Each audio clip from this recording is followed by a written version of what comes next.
Hey out there on YouTube, how we doing today? Well, it's about that time, sorry for that. It's time to take a look at Omarosa's brand new book. So, stay tuned. Right after we roll that little intro like we usually do, we're going to take a look at this, and there's some things to talk about.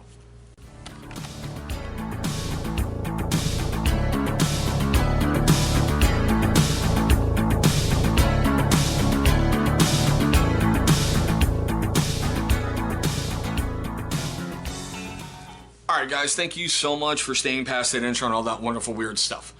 Now, as some of you know, I choose to bring certain books to the channel, not to start any fights, but because, well, politics is huge and politics is decisive, and everybody's got their opinion about stuff. And no one has been ever more opinionated about anything I've ever seen in my whole damn life, except for Miss Omarosa. Now, I first ran into her on season 1 of The Apprentice, and not to mention later seasons of Celebrity Apprentice. My opinion of her really wasn't that high, other than, oh my god, she's freaking crazy. She is absolutely crazy. Now, with reading this book, and especially once it got released, and all the news coverage on it, and that even shocked me that CNN's Phil Mudd said, stop talking about this, it's a dead story in 10 days. I didn't know, basically, Omarosa was forced out of the Clinton White House. They were trying to find jobs for her to do. She couldn't get along with anyone and basically got shown the front door. Now, according to Omarosa, in her book, it's an entirely different thing. But that's besides the point. One of the big things in this book is Omarosa coming to grips about Donald Trump. As she calls it, you are part of the cult of Trump if you like him. And you're blind to all his ideals and all his stuff and everything that he does. But she was with him for 15 years with a close friendship. She became worldwide known because of Donald Trump. She made millions of dollars because of her association with Mr. Trump. Had her own reality TV shows, got on other TV shows.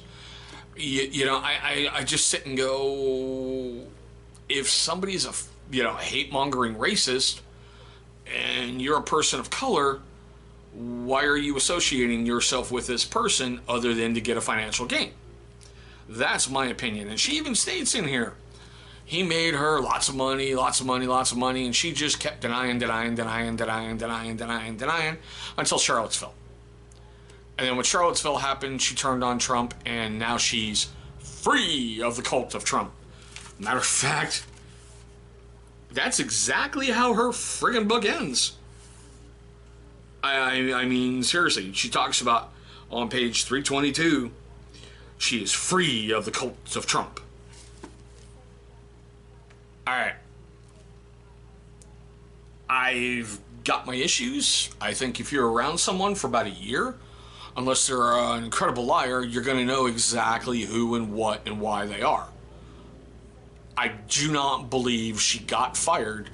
As she states in her book, she got fired because she took a staff car to the congressional baseball game, the one where Steve Scalise made his return from being shot. That's why they fired her. She claims up and down because she could not produce the N-word tape. So, where's your proof? If the White House says you violated ethics, violated all this stuff, and save all that, and they let you go because of this reason, there's got to be something, because all this is public record, But anywho, let's get into these. All right, now some of you may remember in other books I've done, these are some points where I just reading it and my brain just went. Okay, on page 37, just to start it off, I love how she had to work this one in. We all knew about Stormy Daniels, whom he met in 2006 at a charity golf event in Lake Tahoe, and playmate Karen McDougal. It'd be safe to assume there were many, many, many others. He's never hid the fact that he's a serial womanizer. Do I agree with it? No, I really don't. I mean, if you're married, you should stay faithful. If it's not working out, then you just divorce and move on, Not, well, I'm a billionaire and I'm one of the most famous men in the world. I can do whatever I want to do. But if you knew and you're not saying anything, so you're helping in the cover-up. Just my thought, Then here's the one that I went, okay, Omarosa, you really need some help. The first part of this I agree with. The second part, I don't. And my thoughts on this one are very well known. She says, I had protested the killing of Trayvon Martin and in Ferguson, Missouri about the shooting of Michael Brown. Black Lives Matter is very important and vital to African Americans. Kudos for protesting for Trayvon, not for Michael Brown. The whole Ferguson burning was based off a lie, and it's very well known out there by the Department of Justice, made up, hands up, don't shoot. The forensic evidence cleared everything. You cannot lie about forensic evidence. You can't fabricate forensic evidence. You just can't. So here she is protesting a BS narrative by the Obama administration. Kudos for Trayvon. That boy should not have lost his life, period. Michael Brown made a very bad choice, and that's just the facts laid out there.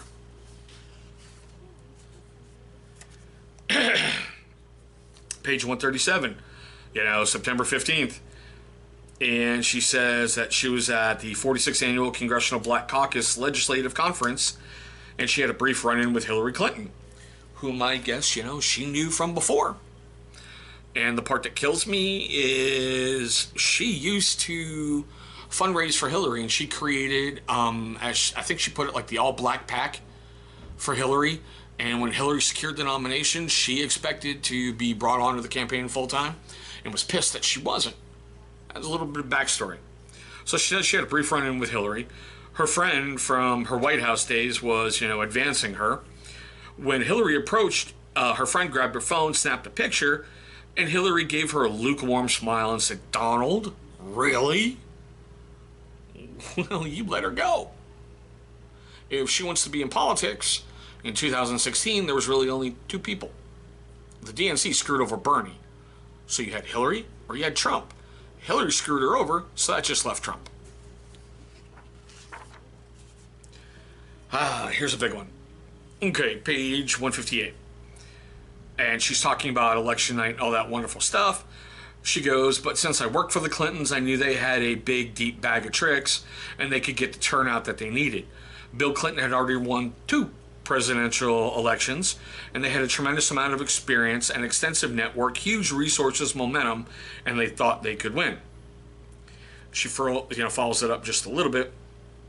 And yet, I was cautiously optimistic that Donald Trump was going to win.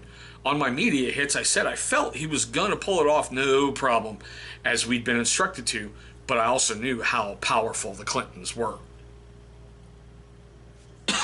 It's not a big secret, Omarosa.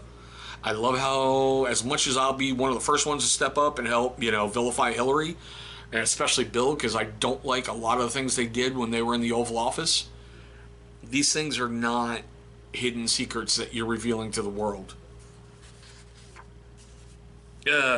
Page 179. And, she's talking about Hillary and talking about, the transition. And she goes, she'd been through a transition before and knew exactly what it entailed. To put it bluntly, we hadn't and didn't.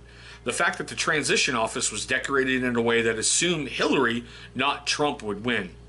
The spouse's suite was done up in masculine colors, and the presidential offices were feminine colors.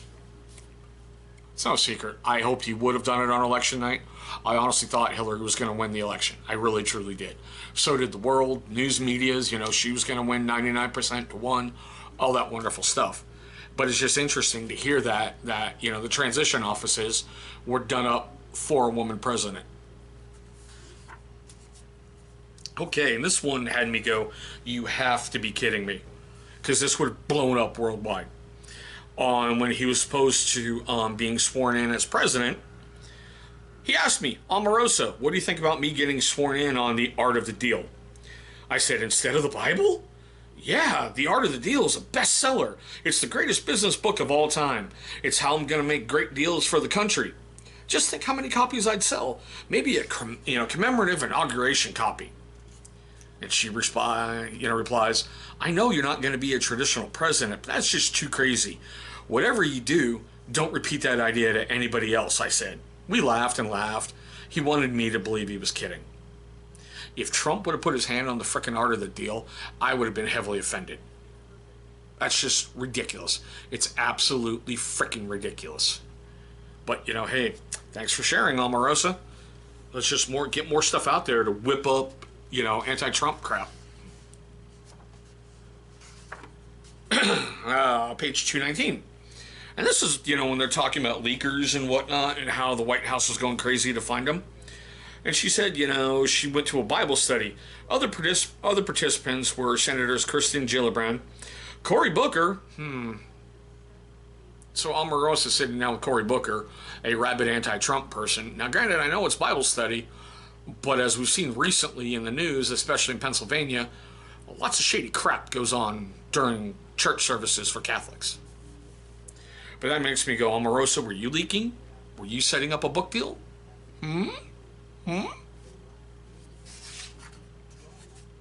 Page 221. I promise, guys, we're almost done with this. These were just some very important parts that I wanted to share. She's talking about flying on Air Force Two with Vice President Pence. After the time with VP Pence, I became troubled about him. The first thing I noticed was that people on his staff kept slipping up calling him president. Accidentally sometimes. Jokingly in private. I heard people say things like, when we're in charge, or once you become president. I asked him explicitly if he had any ambitions for the highest office after Trump completed his 2 terms. Pence said, 2 terms? You think 2 terms? That's good. I like the way you think, Omarosa. I'm here to serve the president. I'm only loyal to the president. Yeah. So, as she follows it up, I suspected that Pence was just biding his time, looking the part of the perfect vice president until Trump resigned, was impeached, or served his time. I swear to God, I wonder what goes on in her head. I really do. So, all this time, she's talking about, well, he's racial, but not racist, defending him, making bank off of him. Go figure, right? Last one, and then I'll wrap it up for you guys. And this one really pissed me off. She's talking about Dr. Ronnie Jackson. Dr. Jackson served a function similar to concierge doctors in Hollywood. I'd seen this during my time in LA. Celebrities paid a huge premium to have a doctor on call who would write them any prescription they wanted.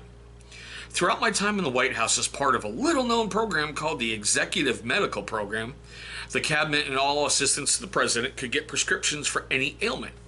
They would give out anything right from the bottle, no script needed. Say your back was hurting, you'd go in, complain, and walk out with a month's supply of powerful pain medication. The logic behind the free flow of meds was that the cabinet and assistants to the president had to keep ticking. We couldn't have insomnia or fatigue or be bothered by back pain. All we had to do was ask and we'd receive whatever we wanted. Really? Nice of you to write that in there, like Dr. Jackson's Unhinged. This is also the same guy under President Obama, got huge high marks and, was promoted ahead of time. Under W, he served faithfully, and under Trump, he tried to serve faithfully until the whole, oh my God, he's a drug addict, he's a drunk, he's doing this, he's doing whatever. My issue with this book is she's so self-serving. She's always the victim who is running around trying to set her friends straight, and she could never believe he was a racist until Charlottesville. And then she couldn't wait to get out of the White House and write this book after she did Celebrity Big Brother, trashing the president and trashing his cabinet staff. Guys, I can't think of a better title for this than what she chose. She thinks the president has dementia from drinking way too many Diet Cokes. She's the only one in the White House who thinks he's lost his mind because, 12 years ago he could do all this crap, but now he can't do this. The guy's 72 years old and he's got one of the highest pressure jobs in the world. I'm assuming something slipped in there, because have you ever seen pictures of presidents before they actually take the job? They're young, they're vibrant, they're lifelike. They get out of office and they have gray hair and they look disheveled and they look like they haven't slept in, 4 to 8 years. So, okay, if he does have dementia, and I love how she put in there, so who's playing Nancy Reagan to Ronald Reagan and pulling all the strings behind the scenes? Who's the Dick Cheney to George Bush? I just, she makes my head hurt. She wants us to believe she's doing this for us, so we can see the truth. but it's like, you made so much money off of him, you're a whack job. You know, it's been proven over and over and over again. And I'm not saying that because she's black, so don't go there. This is who she has portrayed herself as. This unhinged, directly in your face, attack mode person. But you know, guys, this is starting to get a little long. I want to know your thoughts on this book. If you've read it, let me know what you think down below in the comments, okay? Please save all the political crap about F Donald Trump and F you for thinking Omarosa's wrong. And heck, no, you can put that if you want. I don't care. But save the political crap and about how all this other crap and red wave, blue wave, all that, save it. If you're a first-time viewer of my channel, I want to thank you guys so much for taking a moment of your day to watch this video. You should be seeing a symbol popping up either over there or over there. It's going to be the channel logo. Go ahead and destroy that, man. It's going to bring you right to subscribe. After you subscribe, please click on the bell icon. That way it's going to notify you every single time we upload a brand new video. Now, speaking of videos, two are going to be popping up either over there or over there.